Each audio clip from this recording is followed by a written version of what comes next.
C'était autrefois Thompson's Custom Cycles, le meilleur atelier Harley du Dakota du Sud. Il a brûlé jusqu'aux fondations 3 semaines après que le propriétaire a travaillé sur la moto de Marcus Reaper Daniels. Coïncidence? Peut-être, mais c'était le 3e atelier à fermer après avoir touché à cette machine à 1,9 million de dollars. 55 mécaniciens ont maintenant refusé d'y travailler, non pas parce qu'ils ne peuvent pas, mais parce qu'ils ont peur. Peur de ce qu'il y a à l'intérieur du moteur, peur de ce qui est arrivé aux autres, peur des Hells Angels, peur de la malédiction. Puis une jeune fille de 20 ans qui n'avait même jamais vu une Harley customisée est entrée dans le clubhouse et s'est portée volontaire. Tout le monde pensait qu'elle était folle. Peut-être l'était-elle. Mais quand elle a ouvert ce moteur, elle a trouvé quelque chose qui allait soit la détruire, soit faire d'elle une légende.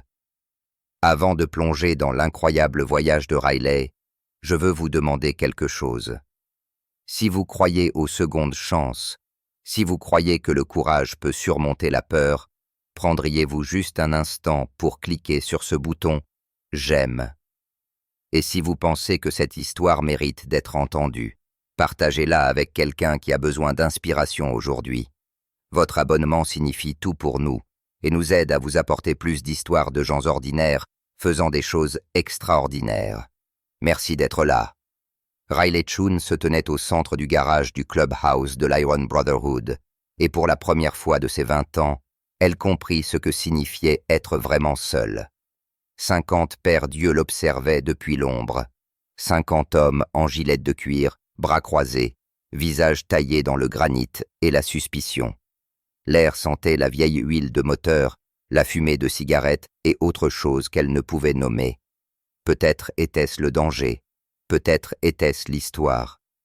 Le sol en béton sous ses bottes était taché par des décennies de graisse, des taches sombres qui ressemblaient presque à du sang sous la lumière fluorescente tamisée. Des outils étaient accrochés sur des panneaux perforés le long des murs, organisés avec une précision militaire. Des drapeaux américains pendaient des chevrons. Dans un coin, un mur commémoratif affichait des photographies d'hommes en cuir, d'hommes sur des motos, d'hommes qui ne sont plus là. Et au centre de tout cela, couverte par une bâche noire comme un corps attendant la morgue, trônait la moto. Les mains de Riley tremblaient. Elle les fourra dans ses poches pour que personne ne le voie. L'homme qu'ils appelaient Reaper se tenait directement devant elle, les bras croisés sur une poitrine qui semblait assez large pour éclipser le soleil. Son visage était comme du cuir tanné, une cicatrice courant de son œil gauche jusqu'à sa mâchoire, comme si quelqu'un avait essayé de l'ouvrir en deux et avait échoué. Ses yeux étaient de la couleur de l'acier, et ils n'avaient pas cligné une seule fois depuis qu'elle était entrée. « Tu es sûre de toi, gamine ?» Sa voix coupa le silence comme une tronçonneuse dans du pain. Ce n'était pas fort, mais ça remplissait chaque centimètre du garage. La gorge de Riley était sèche. Son cœur martelait contre ses côtes. Elle pouvait sentir la sueur se former à la base de sa colonne vertébrale malgré l'air frais. Mais quand elle parla, sa voix ne trembla pas. « Je suis sûr. » Reaper inclina légèrement la tête. « Parce qu'une fois que tu touches à cette moto, il n'y a pas de retour en arrière. Tu comprends ?»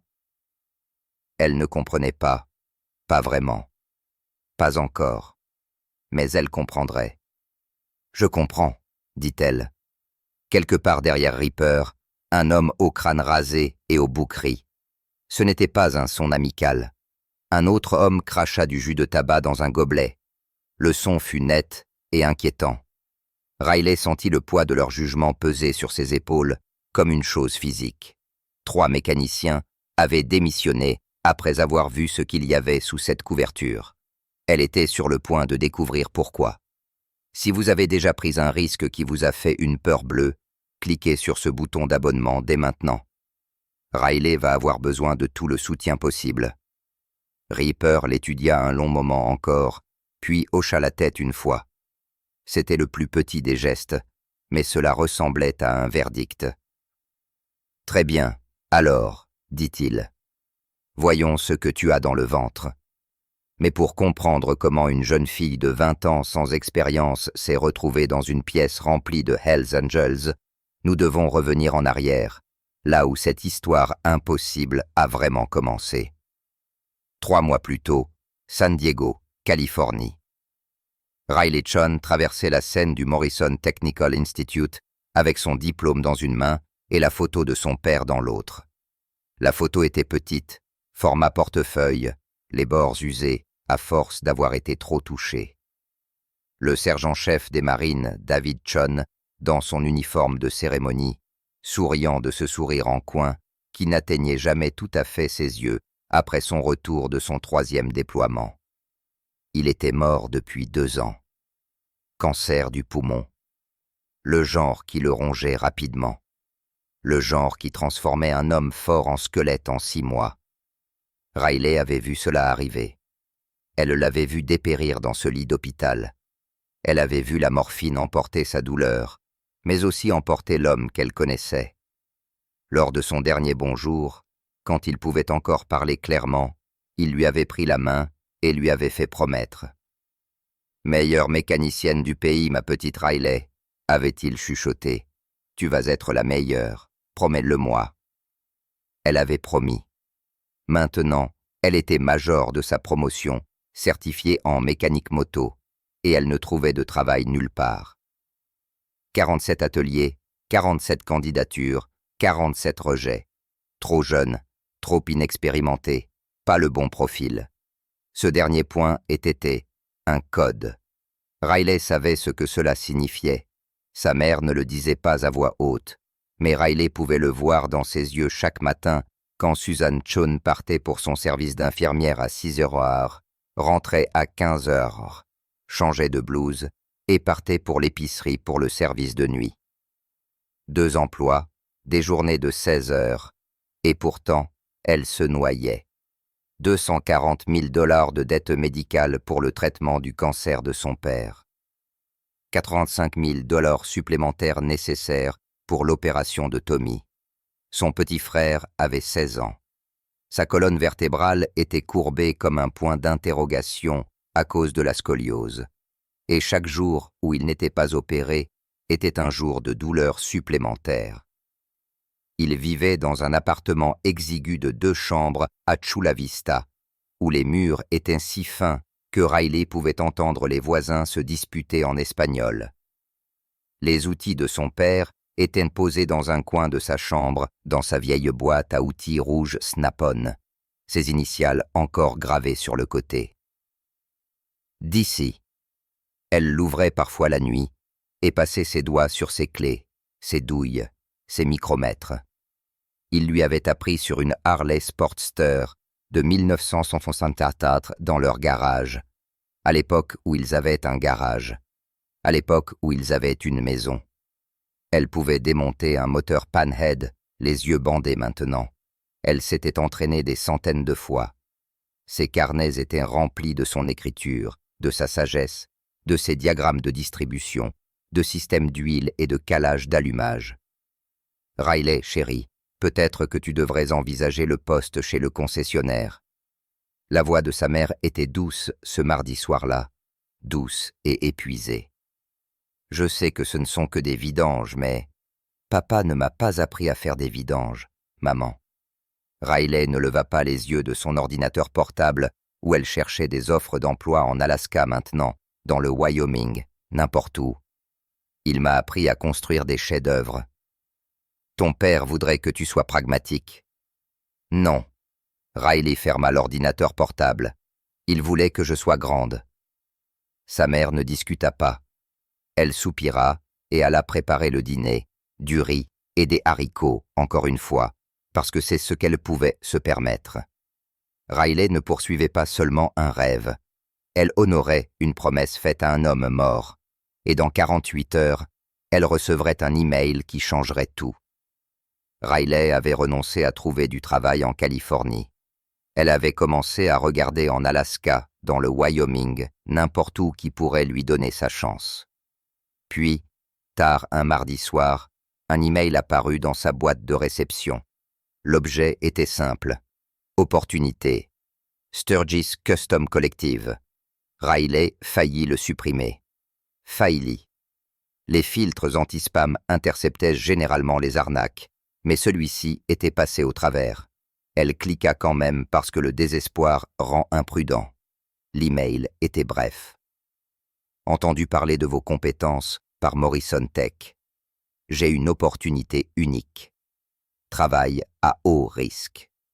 Une moto. Êtes-vous assez courageuse?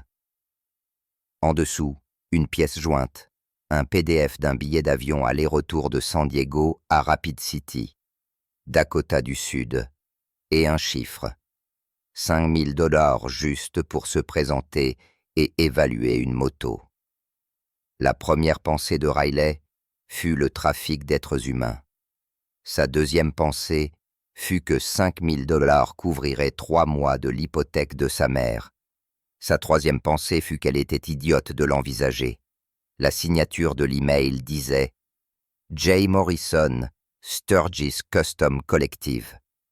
Pas de numéro de téléphone, pas d'adresse, pas de site web, juste un email de réponse qui semblait avoir été généré aléatoirement. Elle aurait dû le supprimer. Au lieu de cela, elle répondit « Qui est-ce » La réponse arriva en 3 minutes. « Quelqu'un qui a besoin du meilleur. Appelez-moi. » Un numéro de téléphone suivait. Riley le fixa pendant 10 minutes avant de composer le numéro. La voix qui répondit était profonde, rocailleuse, comme des pierres dans une bétonnière. « Ici Morrison. »« Ici Riley Chun. Vous m'avez envoyé un email pour un travail. Je sais qui vous êtes. La question est, êtes-vous intéressé? J'ai besoin de plus d'informations. Quel est le travail? Pourquoi moi? Ça a l'air louche. » La voix semblait presque amusée. « Ouais, ça devrait. Voici ce que je peux vous dire. C'est une moto, une évaluation. Si vous ne pouvez pas la réparer, vous recevez 5 000 pour avoir essayé. Si vous pouvez la réparer, nous discutons du paiement. Vous venez à Sturgis. Vous la regardez. Vous décidez. Pourquoi moi? Je n'ai aucune expérience. C'est exactement pourquoi. Tous ceux qui ont de l'expérience ont déjà refusé. » L'estomac de Riley se noua. Refusé? Pourquoi? Venez le découvrir. La ligne fut coupée. Riley ne savait pas qui était J. Morrison. Elle ne savait pas pourquoi des mécaniciens expérimentés avaient refusé. Et elle ne savait certainement pas dans quoi elle s'embarquait. Ce que Riley allait découvrir à Sturgis lui ferait remettre en question tout ce qu'elle pensait savoir sur les motos et sur elle-même. Si vous pensez que Riley devrait prendre ce risque, commentez fonce maintenant. Si vous pensez que c'est un piège, commentez reste chez toi. Voyons de quel côté vous êtes. Contre tout instinct logique, contre les supplications de sa mère, Riley réserva le vol. 72 heures plus tard, elle atterrit à Rapid City, Dakota du Sud, avec rien d'autre que la boîte à outils de son père et une boule de peur au ventre. L'homme qui attendait Riley au retrait des bagages semblait avoir été taillé dans une montagne, puis frappé par la foudre. 4,93 minimum, des épaules capables de porter une moto, des bras couverts de tatouages du poignet au cou, des images de crâne et d'aigle et des mots dans des écritures qu'elle ne pouvait pas lire. Son crâne était rasé de près, et il lui manquait l'annulaire et l'auriculaire de la main gauche. Il tenait une pancarte qui disait « Chun » en lettres majuscules. Riley s'approcha lentement, tirant la boîte à outils de son père derrière elle sur une valise à roulettes. « Je suis Riley Chun. » L'homme la toisa de haut en bas. Ses yeux étaient cachés derrière des lunettes de soleil miroir, même s'ils étaient à l'intérieur. « Ghost », dit-il. Pas « je suis Ghost » ou « on m'appelle Ghost ». Juste le nom, comme si c'était le seul qui comptait. « Je suis là pour te récupérer. » Le trajet de Rapid City à Sturgis prit 45 minutes à travers un paysage que Riley n'avait vu que dans les westerns. Les Black Hills s'élevant comme d'anciennes sentinelles. des forêts de pins si denses qu'elles paraissaient noires, des routes qui serpentaient à travers la pierre comme des rivières. Ghost ne parlait pas, Riley non plus. Le silence s'installait entre eux, lourd et inconfortable. Quand ils arrivèrent à Sturgis, Riley vit des motos partout, des Harley alignés sur Main Street comme une parade sans fin. Le bruit des moteurs était constant, un grondement qui semblait venir de la terre elle-même. Et puis Ghost tourna dans une rue latérale et s'arrêta devant un complexe qui ressemblait à une forteresse. Une clôture grillagée surmontée de barbelés, un drapeau américain de la taille d'un panneau d'affichage, et des motos, des douzaines, peut-être 50, garées en rangée parfaite. Des hommes en gilet de cuir travaillaient sur des motos en plein air, des clés scintillant au soleil. L'odeur frappa Riley en premier lorsqu'elle sortit du camion. Huile, cuir, cigarettes et whisky. Le son vint ensuite. Métal sur métal, moteur qui monte dans les tours, rock classique provenant d'enceintes quelque part. Et puis les regards. Chaque homme dans ce complexe arrêta ce qu'il faisait et la regarda. Riley se sentit comme un lapin qui s'était égaré dans une tanière de loup. Ghost la conduisit à travers le complexe sans un mot. Passer les motos, passer les hommes qui la regardaient avec des expressions allant de la curiosité au mépris. Passer des photographies clouées sur les murs extérieurs, montrant des frères en cuir, des frères sur des motos, des frères qui avaient l'air d'avoir vécu durement et d'être morts plus durement encore. Ils s'arrêtèrent devant un homme debout près de la baie du garage. Il était plus âgé que les autres, peut-être 50 ans, avec un visage comme du cuir tanné et une cicatrice qui courait de son œil gauche jusqu'à sa mâchoire. Ses mains avaient la taille de gants de baseball. Ses yeux étaient de la couleur du bronze à canon. « Vous êtes Jay Morrison ?» demanda Riley. « C'est moi. » Sa voix était la même rocaille qu'elle avait entendue au téléphone. « Jay, c'est pour la justice. Morrison, c'est le nom de ma mère. Je ne voulais pas t'effrayer avec mon vrai nom, qui est Marcus Daniels. Mes frères m'appellent Reaper. » Le téléphone de Riley n'avait pas de signal. Son vol de retour n'était que dans 3 jours. Elle était piégée dans une forteresse avec 50 motards et une moto qui avait vaincu 55 mécaniciens. Reaper fit alors quelque chose d'inattendu. Il lui offrit une bouteille d'eau. « Ton père était un marine ?» demanda-t-il. « Oui, monsieur. »« Bien. Les marines n'abandonnent pas. Tu vas m'abandonner, Riley Chun ?»« Non, monsieur. »« Alors laisse-moi te montrer pourquoi 55 mécaniciens l'ont fait. » Reaper conduisit Riley à travers le clubhouse, passer des photos de motos et de frères, passer un mur d'écussons commémoratifs de membres décédés. Ils s'arrêtèrent à une baie de garage au fond, où une seule moto trônait seule, couverte par une bâche noire. Reaper retira la bâche lentement, comme s'il dévoilait quelque chose de sacré. Le tissu glissa centimètre par centimètre, révélant d'abord le chrome, puis la peinture rouge candi, puis l'or qui captait la lumière comme du feu. Riley oublia de respirer. La moto n'était pas seulement belle, elle était impossible. Une base Harley-Davidson Panhead de 1965, mais rien n'était d'origine.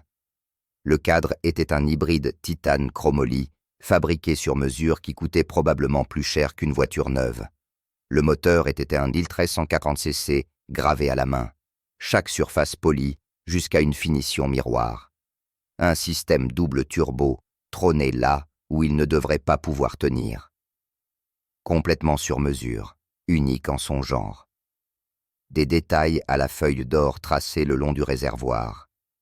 La selle était en cuir travaillé à la main avec des illustrations représentant des hommes en gilet de cuir, des anges déchus. Leurs visages capturés avec tant de détails que Riley pouvait voir les expressions. La peinture était rouge candi, avec des paillettes métalliques.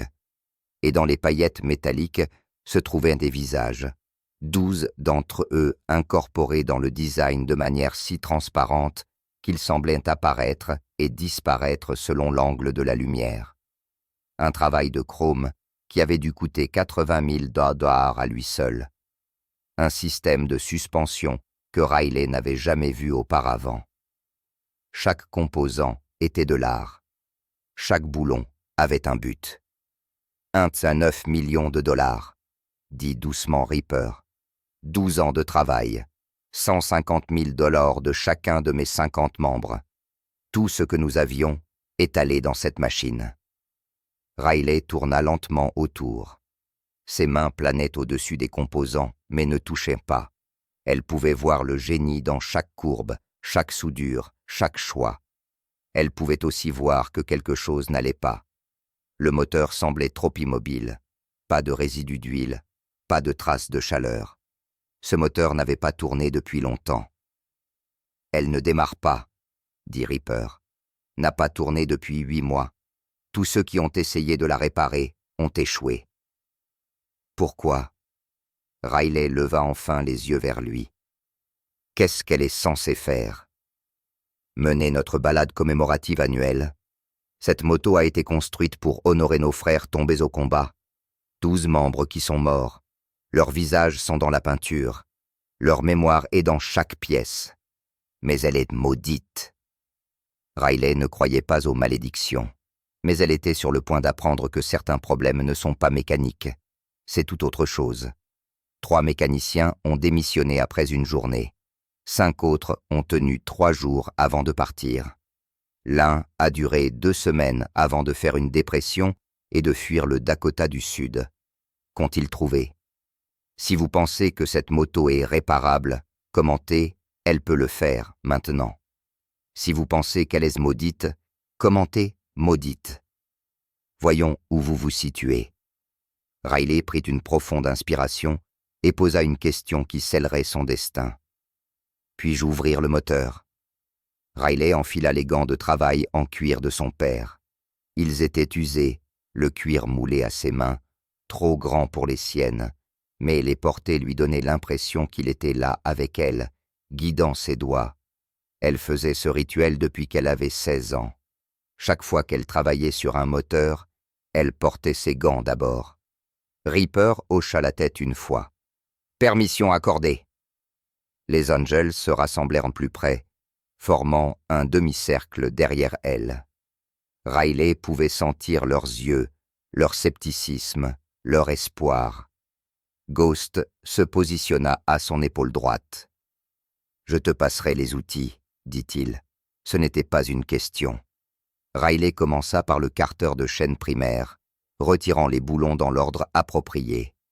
Les Angels regardaient en silence alors qu'elle travaillait méthodiquement, photographiant chaque étape avec son téléphone, organisant les composants sur des chiffons d'atelier blancs et propres qu'elle avait apportés. C'était ainsi que son père lui avait appris. Tout documenter, respecter la machine. Quand elle retira la pompe à huile, elle trouva le premier signe. De la boue. Une boue épaisse, sombre et contaminée, qui ne devrait pas exister dans une moto qui avait soi-disant de l'huile fraîche. Elle la montra à Ghost. Il fronça les sourcils. Ça a été remplacé 3 fois. Alors quelque chose la contamine, dit Riley. Elle continua. Retrait de la culasse, extraction du tube de tige de culbuteur. Chaque étape révélait plus de contamination. Les guides de soupape étaient rayés. Les surfaces de roulement montraient une usure qui ne correspondait pas au faible kilométrage. Quelque chose broyait ce moteur à mort de l'intérieur. Quand Riley souleva les caches culbuteurs, elle les trouva. 12 petites capsules en titane, chacune de la taille de son pouce. Elles étaient nichées dans des espaces qui ne devraient pas exister, glissées dans le moteur où elles avaient été délibérément placées. Chaque capsule était gravée d'un nom. Robert Morrison, James Davidson, Miguel Hernandez, Thomas Williams, des noms gravés dans une écriture précise. Riley prit une capsule avec précaution. Elle était plus lourde qu'elle ne devrait l'être. Elle la retourna dans sa paume et vit le bouchon fileté. Son estomac se décrocha. « Qu'est-ce que c'est » demanda-t-elle doucement. Personne ne répondit. Riley dévissa le bouchon de la capsule marquée Robert Morrison. Une fine poudre grise se déversa dans sa paume. De la cendre. Des cendres humaines. Elle leva les yeux vers les Angels. Chacun d'entre eux avait cessé de bouger. Ghost était devenu pâle sous ses tatouages. La mâchoire de Reaper était si serrée que Riley pouvait voir les muscles tressauter. Quelqu'un a construit un mémorial à l'intérieur du moteur, dit Riley lentement. La compréhension s'abattit sur elle comme de l'eau froide. Vous avez mis leurs cendres à l'intérieur de la machine qui était censée les honorer. Son esprit passa en revue les implications. Cendres, particules microscopiques abrasives dans le système d'huile. Elles circuleraient partout, dans chaque roulement, chaque guide de soupape, chaque segment de piston. Elles broieraient les surfaces métalliques, détruiraient les tolérances, contamineraient tout, peu importe combien de fois vous changez l'huile, parce que la source était à l'intérieur du moteur lui-même. C'est pour ça qu'elle ne démarre pas, dit Riley. Les cendres broient le moteur à mort de l'intérieur. La pièce devint complètement silencieuse. Puis quelqu'un au fond, un homme avec du gris dans sa barbe, parla. C'est pour ça qu'elle est maudite. Nous les avons mis dans la machine. Riley avait trouvé le problème, mais le réparer signifiait profaner un mémorial sacré. Elle devait choisir entre sauver la moto ou honorer les morts. Que feriez-vous ? Commenté ci-dessous. Reaper s'avança. Son visage était cendré. Je les ai mis là, moi et mon VP Hammer. Sa voix était rauque, se brisant sur les bords. Nous pensions qu'il roulerait avec nous pour toujours. Nous ne savions pas que cela détruirait le moteur. Nous avons passé 8 mois et 300 000 $ à essayer de la réparer sans retirer les capsules. C'est pour ça que les mécaniciens ont démissionné. Nous ne les laissions pas sortir les frères. Riley regarda les 12 capsules dans ses mains. 12 hommes morts. 12 familles qui avaient perdu quelqu'un. 12 noms qui signifiaient tout pour les hommes debout autour d'elle. Alors la moto ne roulera jamais, dit-elle doucement. Pas tant que les cendres sont à l'intérieur. La colère de Reaper éclata. Elle pouvait le voir dans ses yeux et dans la façon dont ses mains formaient des poings. La main de Ghost se déplaça vers sa ceinture, où Riley remarqua maintenant qu'il portait un couteau. Chaque homme dans ce garage se tendit. Riley tint bon. Ses jambes voulaient trembler. Sa voix voulait se briser, mais elle était la fille de son père, et les marines ne reculent pas. « Vous m'avez demandé de venir ici pour la réparer, dit-elle. J'ai trouvé le problème, mais je ne peux pas la réparer si vous ne me laissez pas faire ce qui doit être fait. » Pendant 10 secondes, qui semblèrent durer 10 heures, Riley crut qu'elle allait mourir dans ce garage. Puis Reaper fit quelque chose qui choqua tout le monde. Il hocha lentement la tête. « Réunion du conseil, dit-il aux Angels. Maintenant, tout le monde sauf elle. » Les Angels sortirent en file indienne. Riley resta seule avec 12 capsules de cendres et la moto la plus chère qu'elle ait jamais touchée. Riley s'assit sur le sol en béton du garage pendant 90 minutes, tandis que les Angels tenaient leur réunion dans une pièce qu'elle ne pouvait pas voir. Elle examina chaque capsule soigneusement, lisant les noms gravés sur le titane. Robert Tiny Morrison, James Wrench Davidson, Miguel Saint Hernandez, Thomas T-Bone Williams, Kevin Crash O'Brien, Daniel Deacon Foster, Anthony A. Rizzo, et puis un nom qui lui serra la poitrine. Marcus Jr. Daniels, le fils de Reaper. Elle fit le calcul, l'âge sur la gravure. 19 ans. Reaper avait perdu son garçon. Riley comprenait les mémoriaux. Les cendres de son père avaient été dispersées à Camp Pendleton, la base des marines où il avait fait sa première formation. Sa mère les avait dispersés au lever du soleil tandis que Riley et Tommy se tenaient dans le vent de Californie et pleuraient. Elle savait ce que c'était que de vouloir quelqu'un près de soi, d'avoir besoin qu'il soit proche. Elle parla aux capsules, se sentant folle, mais le faisant quand même. « J'ai perdu mon père aussi », chuchota-t-elle à celle marquée Junior. « Je sais ce que c'est que de les vouloir près de soi, mais je ne pense pas qu'ils veuillent te faire du mal. Je pense qu'ils voudraient que tu roules. » Quand les Angels revinrent, Riley put voir que le vote avait été partagé. Certains visages étaient en colère, d'autres résignés. Reaper se tenait devant. « Tu peux retirer les capsules, dit-il, mais à 3 conditions. » Riley se leva, époussetant la poussière de son jean. « 1, tu les manipules personnellement avec respect, pas comme des pièces, comme des personnes. 2, elles vont dans un boîtier commémoratif sur la moto, visible, honoré, mais pas à l'intérieur du moteur.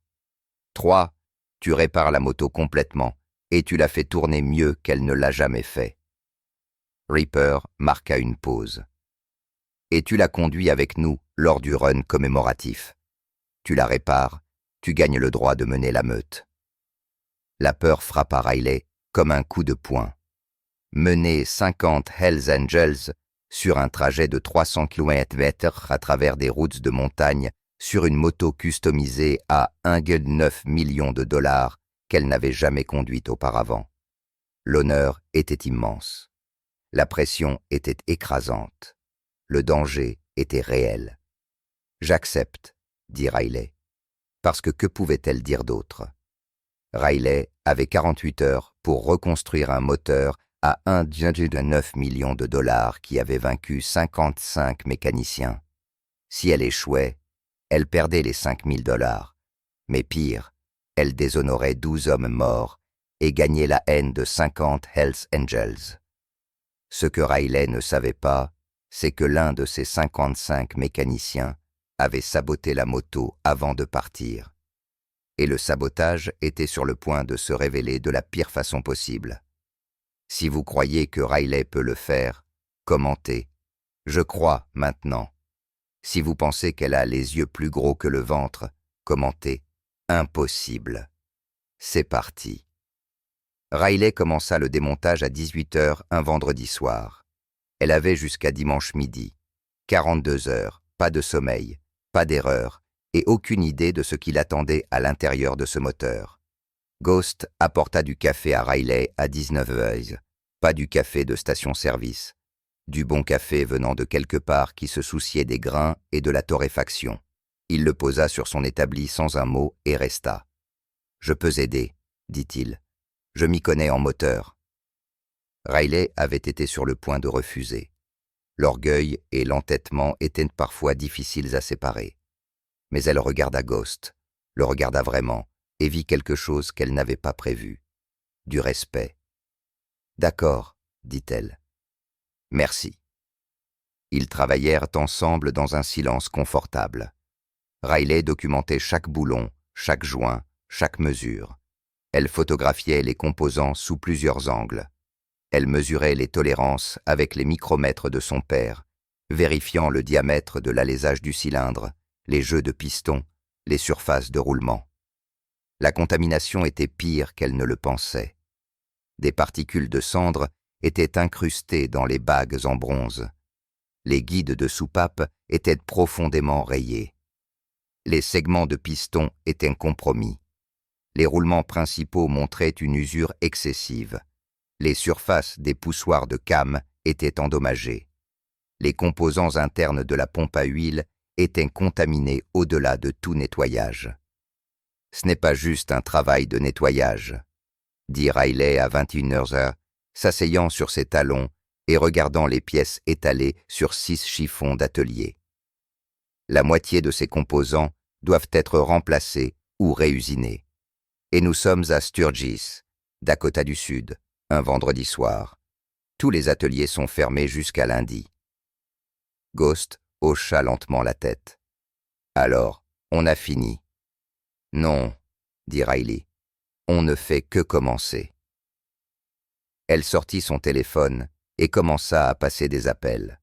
Son réseau d'écoles techniques, des camarades de classe qui étaient partis travailler dans des ateliers d'usinage, des ateliers de fabrication, des ateliers de customisation à travers le pays. La plupart ne répondaient pas à 21h un vendredi, mais l'un d'eux le fit. Pete Garrison, ancien mécanicien du corps des marines, dirigeant maintenant un atelier d'usinage à Rapid City. « Riley Chun », dit Pete quand il répondit. « J'ai entendu dire que tu as fini major de ta promo. Qu'est-ce que je peux faire pour toi ?» Riley expliqua. Une Harley customisée, des composants contaminés, un délai impossible, un mémorial pour des motards tombés.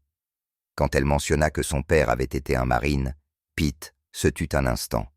« Mon atelier ouvre à 8h demain matin, » dit-il. « Mais pour la fille d'un marine, j'y serai à 6h. Apporte-moi des spécifications précises. Je ferai en sorte que ça arrive. » Riley aurait pu pleurer. « Merci. »« Les Marines n'abandonnent pas les marines, » dit Pete. « Même les filles. » Riley passa les 6 heures suivantes à mesurer chaque composant endommagé et à créer des dessins techniques détaillés à la main. Son père lui avait appris le dessin technique avant que les logiciels de CAO n'existent. Elle pouvait dessiner des profils de soupapes, des dimensions de roulement, des spécifications de pistons avec un crayon et du papier aussi précisément que n'importe quel ordinateur. Ghost la regardait travailler, lui passant occasionnellement des outils, apportant plus de café, posant des questions discrètes.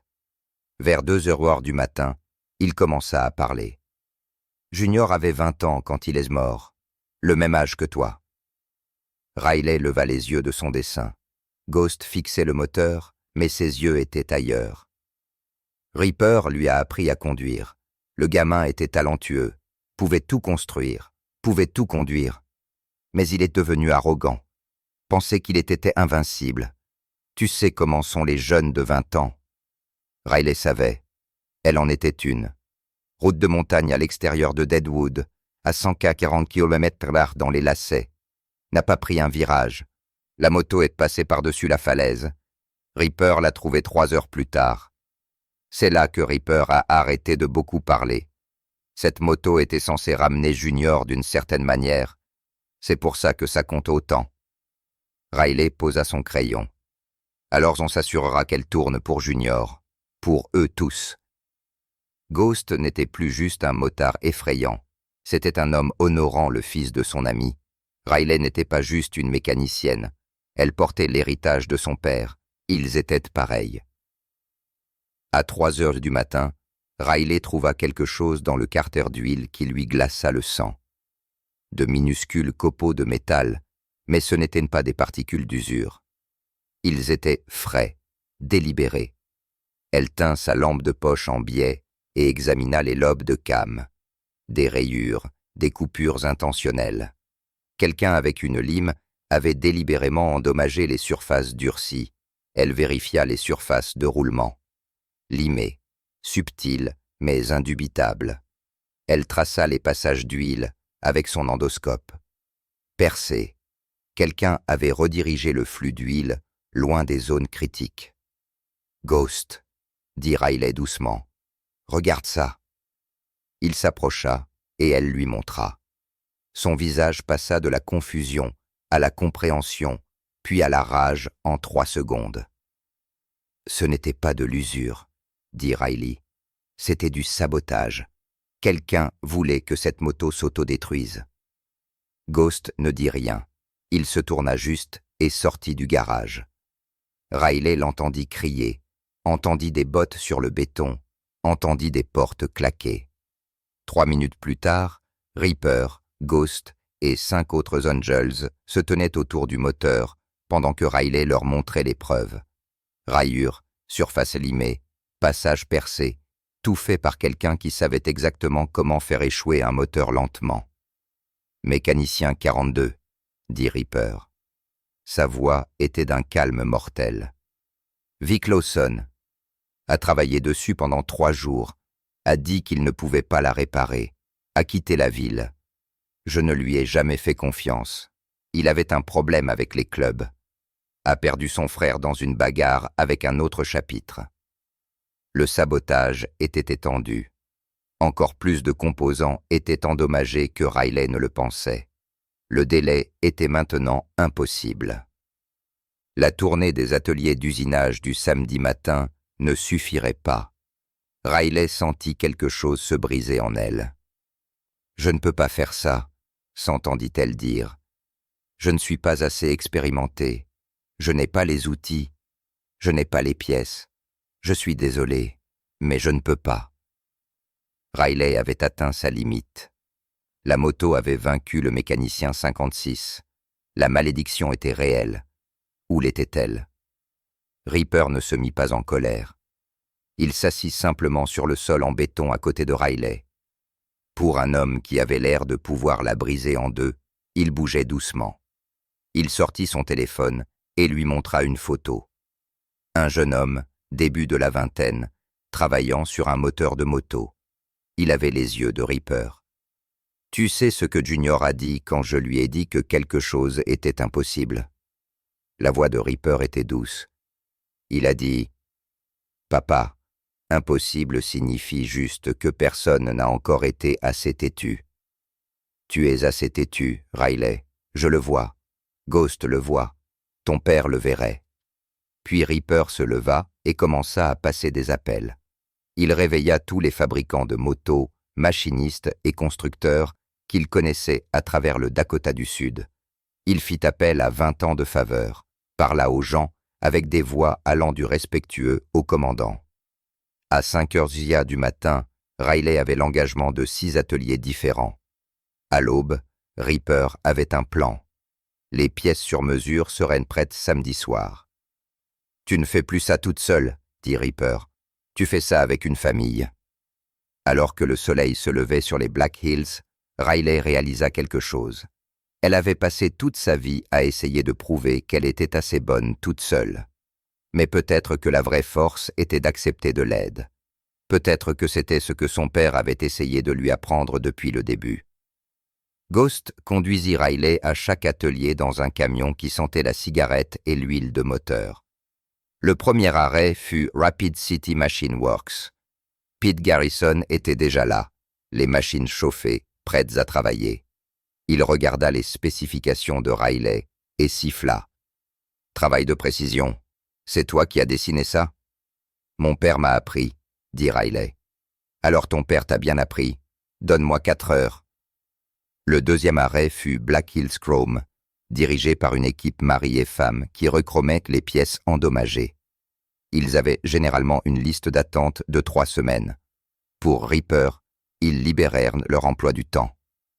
Le troisième arrêt fut Dakota Fabrication, où un ancien ingénieur aérospatial répara les composants du cadre en titane qui avaient des fissures de contrainte dues au sabotage. Le quatrième arrêt rendit Riley nerveuse. Sturgis Cycle Specialist. Ghost n'avait pas mentionné qu'il appartenait à un membre d'un club rival. Riley ne le sut pas jusqu'à ce qu'elle entre et voit les écussons. Couleurs différentes, allégeances différentes.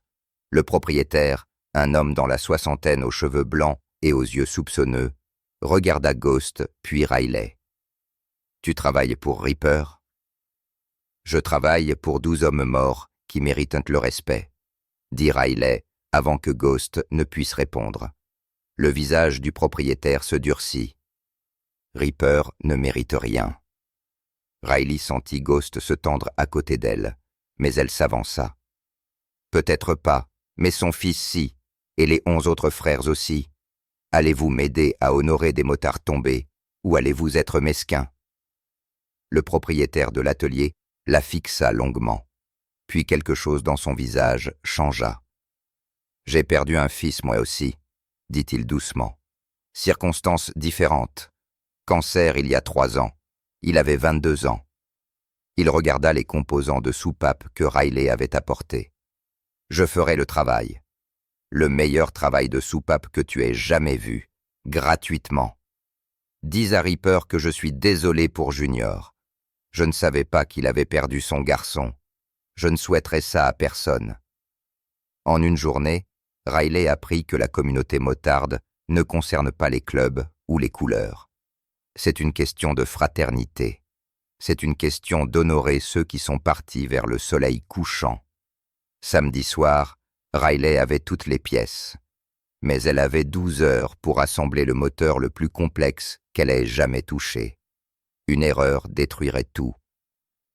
De retour au clubhouse, Ghost amena 3 autres Angels, qui étaient des mécaniciens qualifiés. Ils proposèrent d'aider à l'assemblage. Riley voulait accepter. Ses mains tremblaient de fatigue. Ses yeux brûlaient par manque de sommeil. Mais c'était quelque chose qu'elle devait faire elle-même. Non, merci. Mais non, c'est à moi de le faire. J'ai besoin de faire ça moi-même. Pour mon père, pour Junior, pour eux tous. Mais restez avec moi. Je pourrais avoir besoin de conseils. Ils restèrent toute la nuit. Les Angels s'assirent autour du garage en regardant Riley travailler. Ils apportèrent du café. Ils apportèrent de la nourriture qu'elle toucha à peine. Ils offrirent des encouragements discrets. Les mains de Riley bougeaient avec une précision née de centaines d'heures de pratique.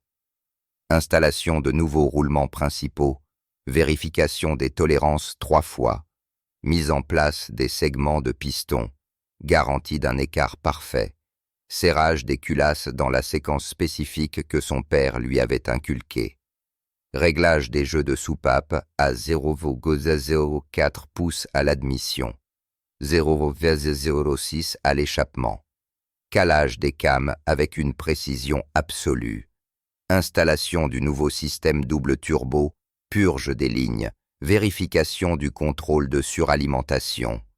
À 3 heures du matin dimanche, le désastre frappa. Le test de pression d'huile échoua. Quelque chose n'allait pas dans le circuit de lubrification.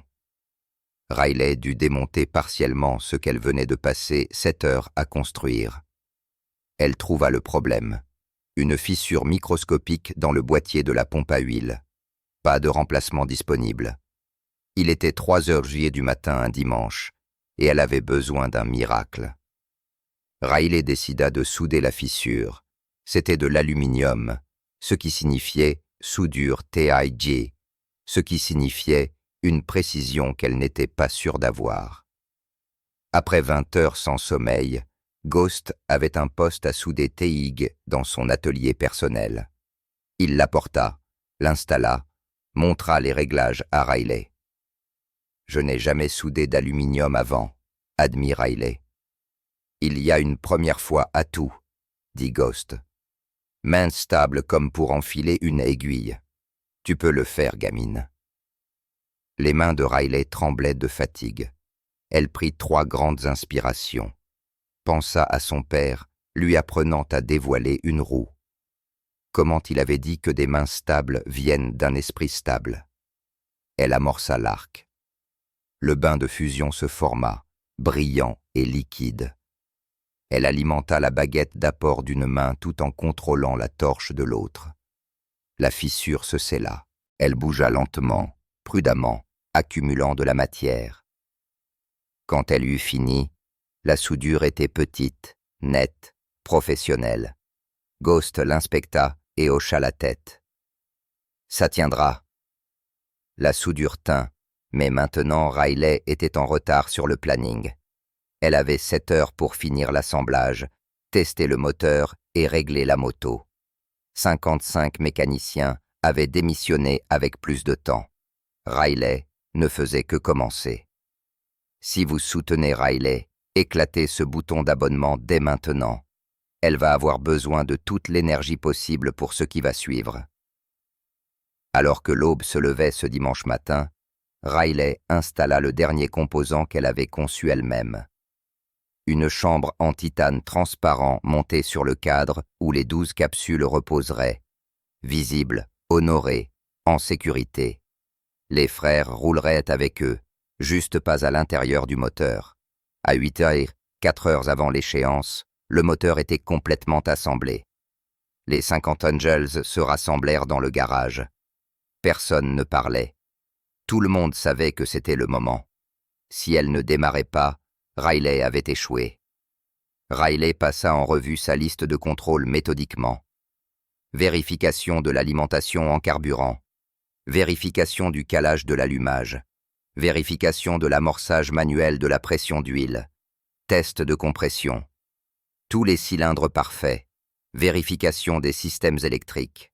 Vérification du système turbo. Ses mains ne s'arrêtaient pas de trembler.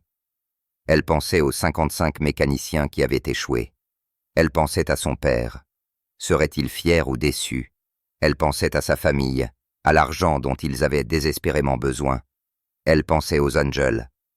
Que se passerait-il si elle échouait? Riaper s'approcha. Riley, avant que tu ne la démarres, je dois dire quelque chose. Sa voix était rauque. J'ai été un salaud toute ma vie. J'ai blessé des gens. J'ai fait des choses que je ne peux pas effacer. Quand Junior est mort, j'ai pensé que Dieu me punissait pour l'homme que j'avais été. Cette moto était censée être ma rédemption. 55 mécaniciens ont pris mon argent et ne m'ont rien donné.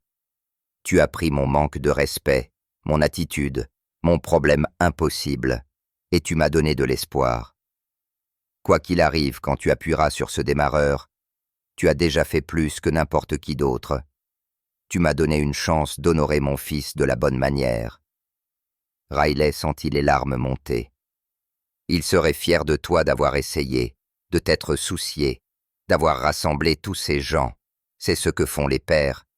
Ils nous apprennent à être meilleurs.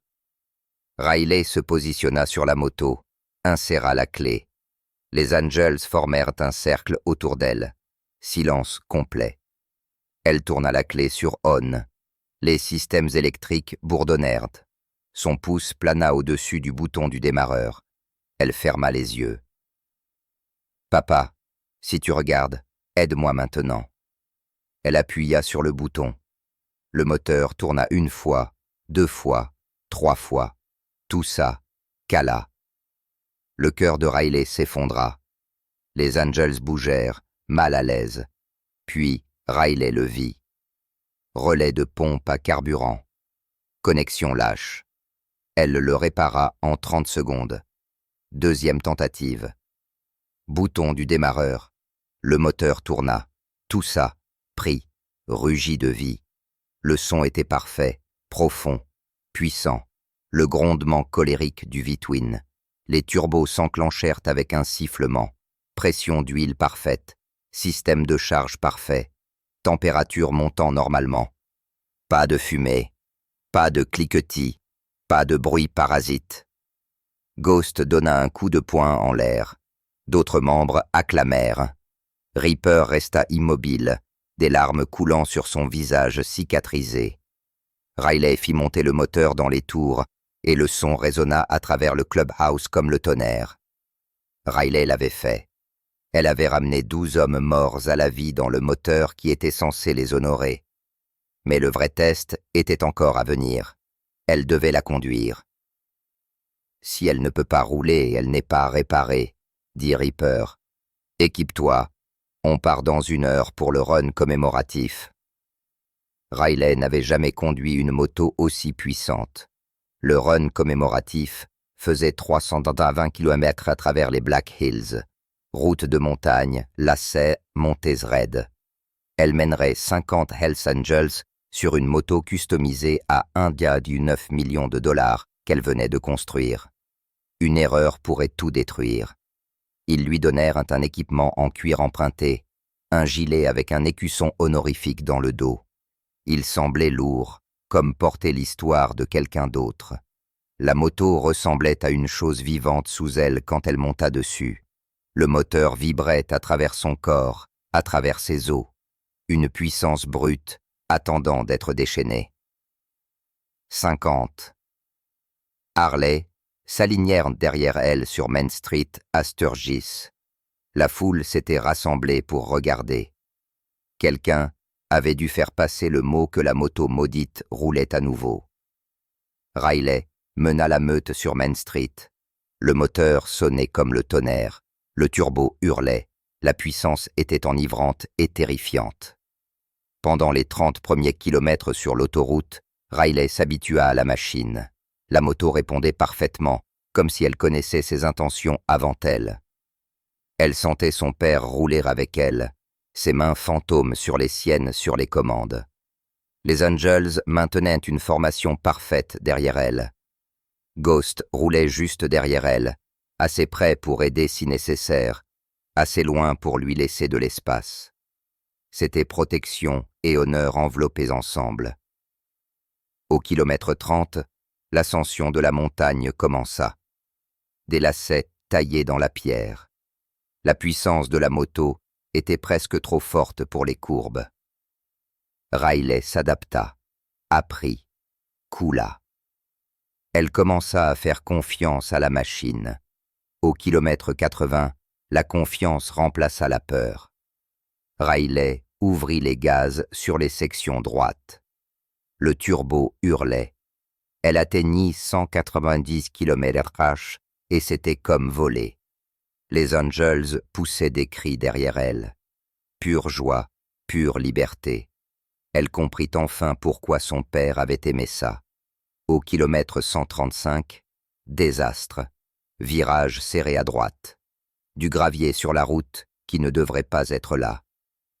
Riley le vit trop tard. La moto glissa. Le temps ralentit comme il le fait quand la mort est proche. L'entraînement de Riley se déclencha. Contre-braquage. Garder les gaz constants. Faire confiance à la moto. Les pneus accrochèrent. Elle la sauva. Son cœur battait comme un tambour de guerre. Derrière elle, les Angels avaient tout vu. Plus tard, Ghost lui dirait que 55 mécaniciens n'avaient pas pu réparer la moto et qu'ils n'auraient pas sauvé cette glissade. « Tu n'es pas juste une mécanicienne, gamine. Tu es une pilote. » Riley avait prouvé qu'elle pouvait construire la moto. Maintenant, elle avait prouvé qu'elle pouvait la conduire. Mais la partie la plus difficile du voyage était encore devant. L'arrêt commémoratif où ils honoreraient les 12 frères tombés. Au kilomètre 160, la meute s'arrêta dans une clairière surplombant les Black Hills. C'était l'endroit où Junior était mort. C'était là qu'il se souviendrait. Le point de vue se trouvait au bord des Black Hills comme une cicatrice sur la montagne. Riley pouvait voir où la glissière de sécurité avait été remplacée. Le métal brillait encore plus neuf que le reste. C'était là que Junior était passé par-dessus. C'était là que Ripper avait trouvé le corps brisé de son fils il y a 3 ans. Les 50 Angels mirent pied à terre en silence. Le bruit des bottes sur le gravier, les moteurs cliquetant en refroidissant, le vent à travers les pins. Riley gara la moto commémorative à l'avant, face à la vallée. Les 12 capsules dans leur boîtier en titane captaient le soleil de l'après-midi, projetant de la lumière comme de petits feux. Un par un, les Angels s'approchèrent de la moto. Chacun prononça un nom. Chacun partagea un souvenir. Robert Tiny Morrison, 1,98 m, 136 kg, doux comme un agneau, sauf si vous cherchiez des noises à ses frères. James Wrench Davidson pouvait tout réparer avec du ruban adhésif et une prière. Miguel Saint Hernandez m'a sauvé la vie dans une bagarre de bar à Rapid City. A pris un couteau qui m'était destiné. Ils placèrent des objets sur la moto en parlant. Des écussons de gilets, des pièces de monnaie de leur poche, des photographies aux bords usés. La moto commémorative devint un hôtel de mémoire décoré d'amour et de perte. Quand le tour de Ripper vint, il resta devant la moto un long moment sans parler. Ses mains tremblaient, sa mâchoire travaillait comme s'il mâchait des mots trop durs à avaler. « Mon garçon aimait la vitesse », dit finalement Ripper. Sa voix se brisait comme du vieux verre. Aimait la liberté, aimait ses frères. Il est mort en faisant ce qu'il aimait, mais il est mort trop jeune. J'ai été en colère contre lui d'être parti, en colère contre Dieu de l'avoir pris, en colère contre moi-même de ne pas l'avoir protégé. Les épaules massives de Ripper tremblèrent. Riley n'avait jamais vu un homme aussi grand pleurer, mais les larmes coulaient sur son visage cicatrisé, sans retenue. « J'ai construit cette moto par rage, » continua Ripper. « Je voulais quelque chose qui ne pouvait pas mourir. C'est pour ça que j'ai mis leurs cendres à l'intérieur. Je pensais que s'ils étaient dans la machine, ils ne partiraient jamais. Mais j'avais tort. Je ne les honorais pas. Je les piégeais. » Il se tourna vers Riley. Ses yeux étaient rouges mais clairs. Cette fille courageuse, têtue, brillante, elle a fait ce que 55 hommes n'ont pas pu faire. Pas parce qu'elle est une meilleure mécanicienne, mais parce qu'elle a compris ce que la moto devait être. Un mémorial, pas une prison. Une célébration, pas une cage. Ripper s'agenouilla devant la moto. Ses mains touchèrent le boîtier commémoratif, ses doigts traçant les noms gravés dans le titane. « Junior, je te laisse partir. Je vous laisse tous partir. Roulez libre, mes frères. » Riley sentit des larmes sur son propre visage. Elle fouilla dans sa veste et sortit le petit contenant qu'elle avait apporté de Californie. Les plaques d'identité militaire de son père, le métal encore chaud d'avoir été contre son cœur. « Mon père m'a tout appris sur les motos, » dit Riley doucement, « et tout sur l'honneur. J'aimerais qu'il roule avec vos frères si vous êtes d'accord. » Elle plaça les plaques d'identité dans le boîtier commémoratif à côté de la capsule de Junior. Quelque chose changea à ce moment-là. Chaque Angel fouilla dans ses poches, dans ses gilets, dans les endroits secrets où les hommes gardent les choses qui comptent. Des photos émergèrent, des bagues, des écussons, des pièces, des alliances d'épouses décédées, des médailles de guerre, des clés de moto vendues depuis longtemps. Ils remplirent le boîtier commémoratif jusqu'à ce qu'il déborde de souvenirs. « Nous roulons tous ensemble, » dit Ghost. Les autres Angels le répétèrent comme une prière. À ce moment-là, sur cette montagne, 51 personnes brisées devinrent entières. La moto n'était pas seulement réparée. Le club était guéri, et Riley trouva une famille dont elle ne savait pas qu'elle avait besoin. Puis Riley entendit le bruit d'un moteur de camion. Tout le monde se tourna. Un pick-up montait la route de montagne. Une vieille Ford gris après. Il s'arrêta au point de vue et le propriétaire de l'atelier du club rival en sortit. Celui qui avait fait le travail des soupapes, celui qui avait perdu son fils à cause du cancer. Il portait quelque chose enveloppé dans un tissu. Il marcha droit vers Ripper et le déballa. Une plaque en métal gravée à la main. Un travail magnifique. À la mémoire de ceux qui roulent pour toujours. Construit par Riley Chun, sœur honoraire. Il la tendit à Ripper. Pour la moto et pour Junior. Je suis désolé de ne pas avoir été là quand tu avais besoin de soutien. Ripper prit la plaque, la regarda l'homme qui avait été son ennemi pendant 15 ans. Puis il tendit la main. Ils se serrèrent sur la main. Une querelle de 15 ans se termina par une poignée de main sur une montagne où un garçon était mort. Si ce moment vous a touché droit au cœur, cliquez sur ce bouton d'abonnement et commentez le nom de quelqu'un que vous avez perdu et qui, selon vous, aimerait vous voir maintenant. Honorons-les ensemble. Le trajet de retour vers Sturgis fut différent, plus calme, paisible. Le poids qu'ils portaient tous semblait plus léger. Mais quand ils arrivèrent au clubhouse, Riley fit face à une décision qui changerait sa vie pour toujours. Le soleil se couchait sur Sturgis quand la meute revint dans le complexe. Riley était épuisée d'une manière qui allait plus profond que les muscles et les os. Elle était émotionnellement essorée, transformée, pas la même personne qui était arrivée 3 jours plus tôt.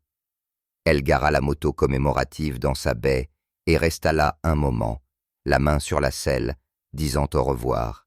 Elle récupérerait ses $5000, prendrait son vol demain, rentrerait chez elle en Californie et aiderait sa famille. C'était le plan. Riley. La voix de Ripper. On doit parler affaires. Il la conduisit au bureau, une petite pièce avec un bureau couvert de papier et de photographies. Il sortit une enveloppe et la lui tendit. Riley l'ouvrit, fixa le contenu. 50 000 $ en liquide. « C'est trop, dit-elle immédiatement. On s'était mis d'accord sur 5 000 $. Tu n'as pas juste réparé une moto, dit Ripper. Tu nous as réparé. Ça vaut plus que n'importe quelle somme d'argent. Mais j'ai une autre offre. Riley leva les yeux des billets. Reste, dit Ripper. Travaille ici. On te construira ton propre atelier sur notre propriété. Équipement complet, soutien total, salaire complet. Tu seras la mécanicienne officielle de l'Iron Brotherhood. Construis des motos, répare des motos, enseigne aux autres. On te rendra riche, Riley. L'offre resta suspendue dans l'air comme de la fumée. Ou, continua Ripper, prends l'argent, rentre chez toi, aide ta famille. Sans rancune, tu as gagné à la fois l'argent et le choix. L'esprit de Riley s'emballa. 50 000 changerait tout. L'opération de Tommy, les dettes médicales.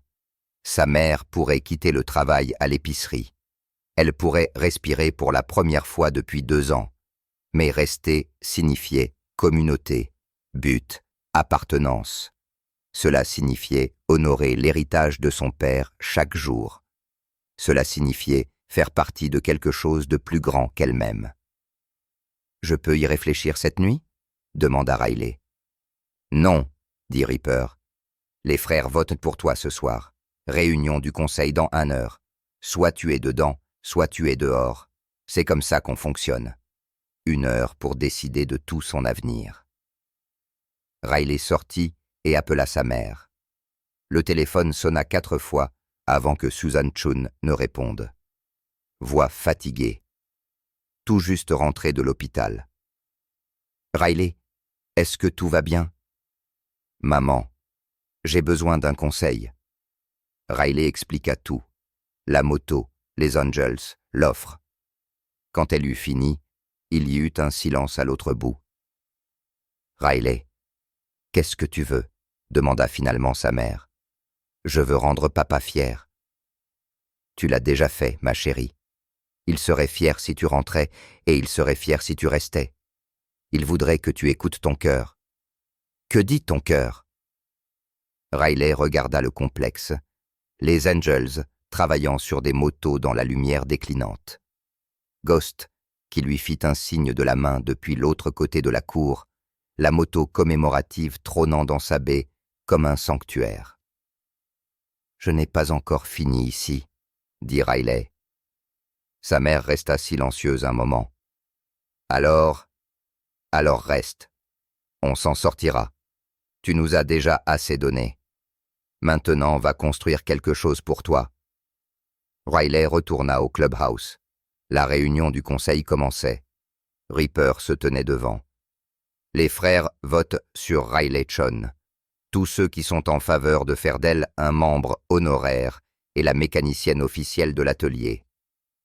50 mains se levèrent. Pas une seule ne resta baissée. « Bienvenue dans la famille, Phoenix, » dit Ripper. Phoenix, comme l'oiseau qui renaît de ses cendres. Comme une fille qui s'était reconstruite tout en reconstruisant un moteur. Riley est venue à Sturgis comme une fille désespérée, essayant de faire ses preuves. Elle a laissé cette fille derrière elle. Phoenix s'est élevée, une mécanicienne, une pilote, une sœur. 6 mois plus tard, l'atelier de Riley était le plus fréquenté de Sturgis. Mais l'histoire ne s'arrête pas là, parce qu'un jour, un visage familier franchit sa porte. Phoenix Custom Cycles occupait un nouveau bâtiment sur la propriété de l'Iron Brotherhood. Riley l'avait conçu elle-même.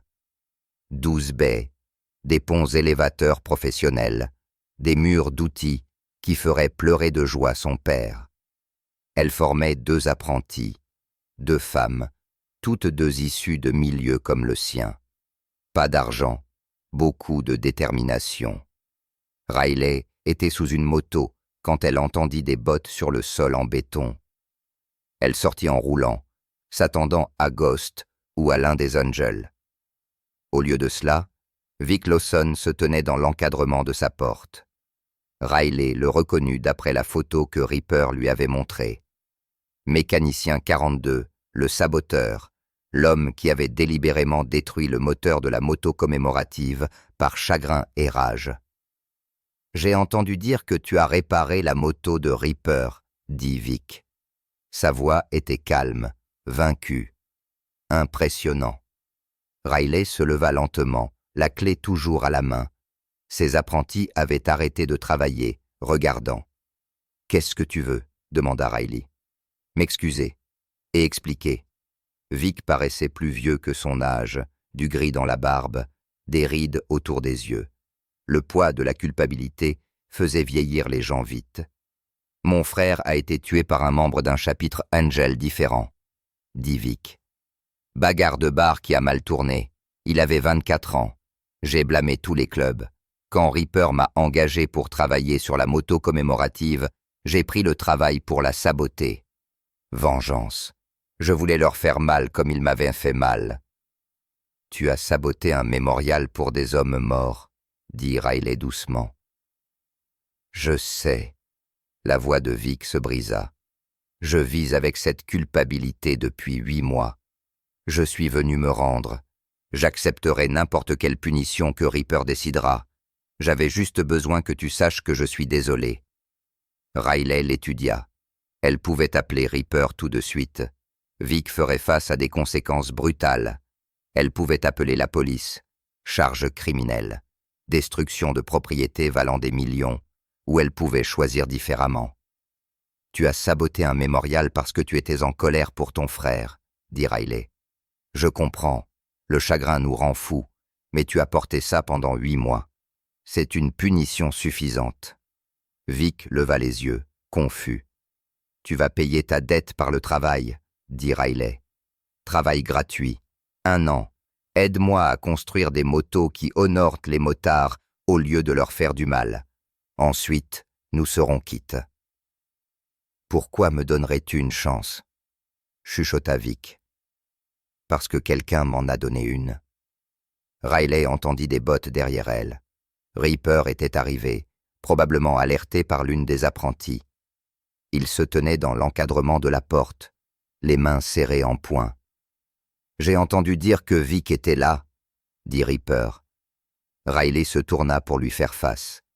« Il va travailler pour moi 1 an si ça te va. » Ripper regarda Vic, puis Riley. Quelque chose passa entre eux, une compréhension.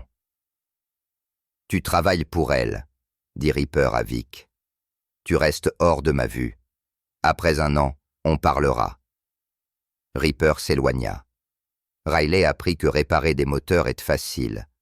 Réparer des gens est plus difficile, mais c'est aussi plus important.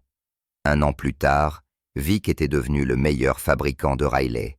Son atelier avait formé 15 femmes à la mécanique moto, et la moto commémorative, elle menait toujours chaque balade.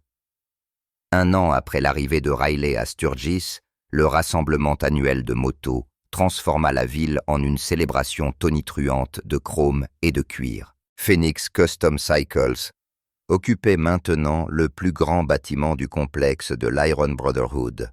20 employés, présentés dans le magazine Cycle World. Des contrats avec des constructeurs de custom à travers le pays. Mais la plus grande fierté de Riley n'était pas l'entreprise.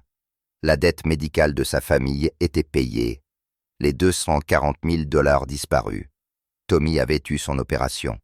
Réussi, rétablissement complet. Il se tenait plus droit maintenant, souriait plus, vivait sans douleur.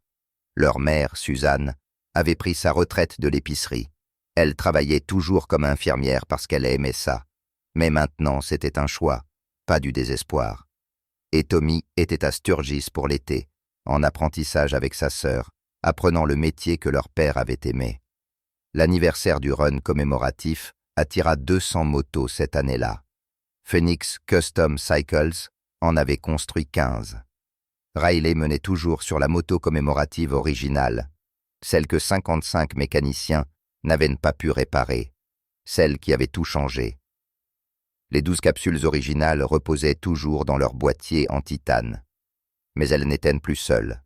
Les plaques d'identité de son père étaient là. 8 autres frères tombés avaient été ajoutés au cours de l'année. Photos, écussons, bagues. La moto commémorative était devenue un sanctuaire roulant, grandissant constamment, honorant constamment. Au point de vue où Junior était mort, Ripper se tint devant les motards assemblés et fit un discours.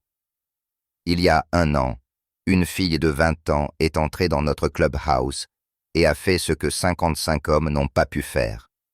Elle a réparé une moto, oui, mais plus que ça, elle nous a réparés. Elle nous a appris qu'honorer les morts signifie vivre pleinement, que la mémoire devrait nous inspirer, pas nous piéger. Ripper fit un geste vers Riley. Phoenix a construit plus qu'un atelier de moto cette année. Elle a créé un fonds de bourse d'études au nom de Junior pour les jeunes mécaniciens issus de familles en difficulté. Peu importe qu'ils soient hommes, femmes, noirs, blancs, bruns.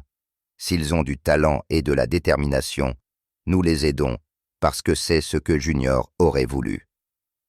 Riley prit le micro, les mains tremblantes comme ce premier jour. Il y a 1 an, je suis venu ici désespéré et effrayé. Je pensais que je devais prouver que j'étais assez bonne, mais cette communauté m'a appris quelque chose de mieux. Nous ne sommes pas censés faire nos preuves seuls. Nous sommes censés nous élever les uns les autres. Chaque moto que je construis maintenant, je la construis pour mon père, pour Junior, pour les 12 frères, et pour chaque personne à qui on a dit qu'elle ne pouvait pas. Un groupe de motards du club rival arriva, pas pour une confrontation, pour du soutien. Ils s'étaient associés au fonds de bourse d'études de Riley. Écussons différents, même mission, motards aidant motards, dit le président. Indépendamment des écussons, Riley regarda 5 jeunes femmes obtenir leur diplôme de son programme d'apprentissage, toutes issues de milieux difficiles, toutes maintenant employées dans les meilleurs ateliers du pays. Elle donna à chacune un ensemble d'outils personnalisés avec leur nom gravé. « Votre héritage commence maintenant », leur dit Riley. Puis il fut temps de rouler. Riley démarra la moto commémorative au kick. Ce même rugissement parfait, le son de la résurrection, le son de 12 hommes morts roulant pour toujours. 200 motos se placèrent en derrière elle. Elle les mena à travers les Black Hills, alors que le soleil se couchait, peignant le ciel de couleurs qui ressemblaient au feu et à l'espoir. Riley pensa à son père, alors qu'elle roulait. « Papa, j'espère que tu peux voir ça. J'ai réparé la moto impossible. Mais plus que ça, je me suis réparé moi-même. J'ai trouvé ma place, j'ai trouvé ma famille.